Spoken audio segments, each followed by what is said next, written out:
안녕하세요. 변방 목사의 아침 묵상 2022년 2월 2일 수요일 아침입니다. 이제 명절 끝날입니다. 오늘 아침에는 그의 생각 셀 수 없고 그의 자비 무궁하며 그의 성실 날마다 새롭고 그의 사랑 끝이 없단다. 그분이 정말 셀 수 없이 많은 생각을 하시는 그분이 너와 같이 있고 싶어 하신단다. 이런 찬양의 가사가 오늘은 저에게 참 감동으로 다가와고 저의 고백으로 하나님 앞에 올려지는 시간이었습니다. 어제는 밤에 그 한국과 시리아의 축구 경기를 명절을 맞아서 아들과 함께 새벽 1시가 넘도록 시청을 했습니다. 정말 오랜만에 내 일정표를 받고 늦은 시간 대한민국 축구를 응원했습니다.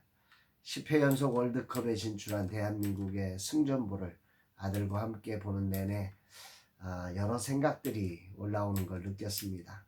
저는 개인적으로 학창시절에 축구에 미쳐서 살았습니다. 특별히 잘하지는 못했지만 축구는 내 삶이었습니다. 내성적인 내 성품이 축구할 때는 누구보다 열정적으로 나를 폭발시키며 행복했습니다. 그런데 이제는 그런 축구들을 하기가 쉽지 않은 그런 시간. 이제는 여러 우선순위에서 밀리고 또 체력으로도 밀리고 이러느라고 이제 축구와는 멀어진 그런 모습입니다. 그제 그 명절을 앞두고 고등학교 친구가 전화를 했습니다.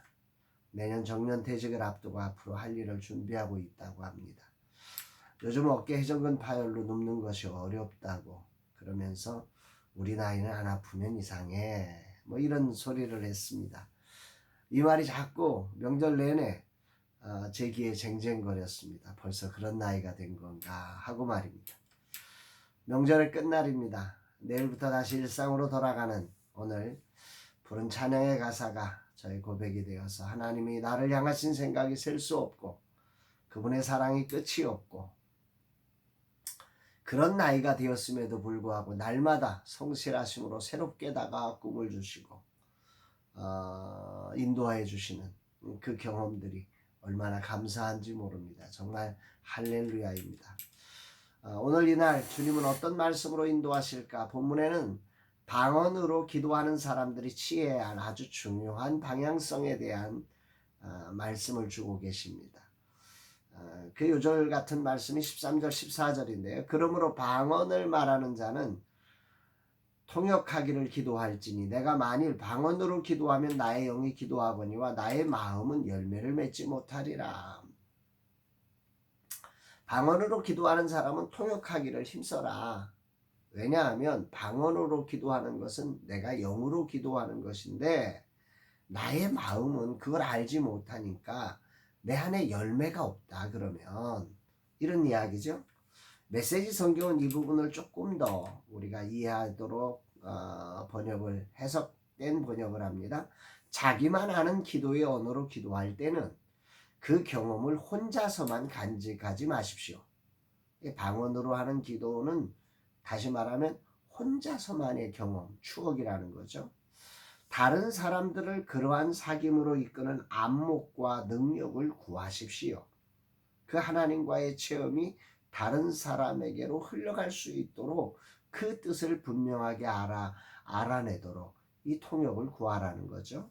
내가 방언으로 기도하면 내 영은 기도하겠지만 내 이성은 할 일 없이 놀 것이고 지성도 그만큼 약화될 것입니다. 이렇게 말씀을 하고 있습니다. 메시지 성경의 그 해석 포인트, 중요한 포인트는 그 경험을 혼자서만 간직하지 말라 이런 것에 있다고 생각이 됩니다. 신앙은 하나님과 나만의 관계가 아닙니다. 우리 그 성도들 가운데 또 심지어 목사님들 가운데도 이런 착각을 하고 있는 거죠. 신앙은 하나님과 나만의 관계야. 이렇게 왜곡시키는, 이거는 완전히 그 사단에게 그 미혹된 것입니다. 이건 정말 잘못된 것입니다. 하나님께서 영으로 내게 기도하게 할 때 그것은 곧 이웃과의 관계 속에서 풀어져야 할 문제인 것입니다. 하나님의 깊은 은혜, 하나님의 계시의 초점은 어디에 있냐면 이웃을 향하고 있는 것입니다. 하나님의 나라는 하나님과 나와의 관계 속에서만 이루어지는 게 아니라 그 하나님과 나와의 그 깊은 관계를 통해서 이웃을 통해서 하늘의 뜻이 이 땅에서 이루어지게 하는데 초점이 있다고 하는 사실을 우리가 기억을 해가야 합니다. 그러므로 영적인 기도가 마음의 기도가 되게 해야 한다는 거죠. 영적으로 하나님과의 그 방언을 통한 그런 기도가 내 마음이 알아듣는 깨닫는 언어로의 기도로 만들어져 가야 한다는 거죠. 그래서 하나님의 뜻이 내 마음에 알게 되고 그 뜻이 내 삶에서 이웃들과의 관계 속에서, 교회 공동체 속에서, 가정 공동체 속에서, 학교에서, 또 직장과 사업의 현장에서 이루어지도록 해야 한다는 것입니다. 오늘날 신앙은 하나님과 나만의 문제라고 외치며 교회 공동체를 떠나는 이들이 참 많아졌습니다. 교회가 상처를 준다는 거죠. 참 안타까운 것입니다. 이들은 자신과 하나님과의 경험을 혼자서만 간직하고 살려고 하는 것입니다. 물론 그 시간이 행복합니다. 그러나 그것은 결코 하나님의 뜻을 이루지 못하는 어린아이의 신앙에 머무는 것입니다. 너무 안타까운 것입니다. 그것은. 어린 시절 행복한 추억을 가지는 일이 매우 중요합니다. 평생의 삶의 정서적 안정을 누릴 수 있기 때문입니다. 그러나 그것이 늘 그 행복한 추억을 얻으려는 삶으로 간다면 그 사람은 실패한 사람입니다. 성장한 사람이라면 그 행복한 추억을 아직 누리지 못한 사람들을 위해 추억을 만들어주는 사람이 되어야 하기 때문입니다. 바울은 그래서 이런 결론을 맺고 있습니다. 19절에 그러나 교회에서 내가 남을 가르치기 위하여 깨달은 마음으로 5마디 말을 하는 것이 1만마디 방언으로 말하는 것보다 나으니라. 세번역 성경은 이렇게 이 부분을 번역했는데요. 그러나 나는 바울이죠. 방언으로 10,000마디 말을 하기보다는 다른 사람을 가르치기 위하여 내가 깨우친 마음으로 교회에서 5마디 말을 하기를 원합니다. 자기가 하나님과의 관계에서 깨달은 그 말을 교회 공동체 안에서 5마디를 하는 게 그 공동체 속에서 그냥 자기만을 생각하면서 그렇게 자기의 추억을 쫓아서 1만마디 방언하는 것보다 훨씬 낫다. 이렇게 표현하고 있습니다. 신앙은 조화로움이 있어야 합니다. 하나님과 나와의 깊은 관계가 있어야지요. 그거 중요한 은사입니다. 아주 소중한 은사입니다. 아주 중요한 것입니다. 방언의 은사를 통해 주님과 깊은 영적인 감격을 누리는 것이 꼭 필요한 은사입니다. 이게 없으면 안 되는 거죠. 그러나 거기에 머물러서는 안 된다는 것입니다. 교회는 만물을 충만하게 하시는 이의 충만함이 이루어지는 곳입니다.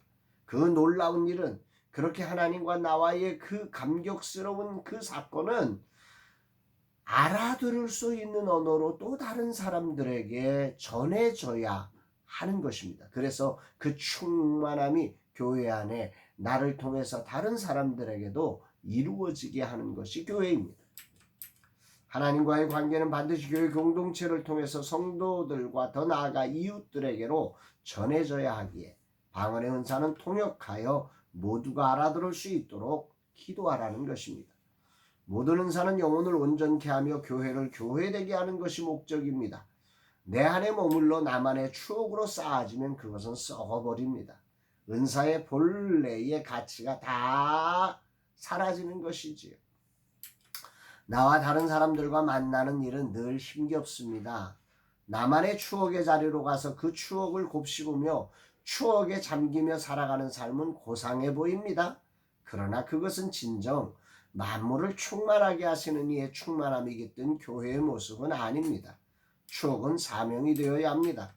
교회가 가진 위대한 능력을 신뢰하며 내게 주신 은사가 다른 영혼에게 제대로 전해줄 수 있도록 자기를 부인하며 섬기는 일이 진정 교회입니다.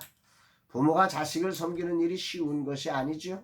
그러나 부모의 섬김을 통해 위대한 자녀가 세워지듯 교회를 통해 만물을 충만하게 하시는 분 예수 그리스도의 충만함이 일어날 것입니다. 아멘입니다. 오늘 하나님과 나만의 아름다운 추억을 곱씹으며 살라고 사단은 우리를 유혹합니다. 그러나 그럴 수 없습니다. 작은 교회와 젊은 세대 사역자를 일으켜 다음 세대의 하늘 부흥을 이루는 충만의 역사를 향해 나아가야 합니다. 아무도 알아주지 않아도 아무런 유익이 없어도 힘에 부쳐도 상처만 남아도 내게 날마다 성실하신 모습으로 다가오신 충만한 은혜를 저들에게도 알려주어야 합니다. 나 혼자만 알고 끝나지 말아야 합니다. 부흥을 경험한 세대의 끝자락에 서 있는 저, 오늘 이 말씀을 묵상하면서 다음 세대에게 하늘 부흥의 맛을 보여주어야 한다고 주님은 말씀해 주고 계십니다. 주님, 이 종을 사용하여 주옵소서. 하늘 부흥의 맛과 멋을 저들에게 알아들을 수 있게 전하는 종이 되게 하옵소서. 나만의 추억의 자리, 그 추억을 곱씹으며 그 추억의 자리로 움츠려드는 자가 아니라 주님 부르시는 날까지 내게 주신 이 추억의 감격이 저들도 알아들을 수 있는 소리로 전해질 수 있도록 주님 저를 사용하여 주시옵소서. 이걸 제대로 전할 수 있는 종이 되게 하옵소서. 고백하게 됩니다. 사랑하는 여러분, 명절 끝날 여러분의 아름다운 추억이, 가정에 하나님이 주신 은혜의 추억이 있으십니까? 그게 또 다른 가정으로 전해질 수 있도록 여러분만의 방언으로 멈추지 않고 세상이 알아들을 수 있는 언어로 예수 그리스도의 충만함이 전해지게 하는 거룩한 축복의 통로들이 되시기를 주의 이름으로 축복합니다. 사랑합니다.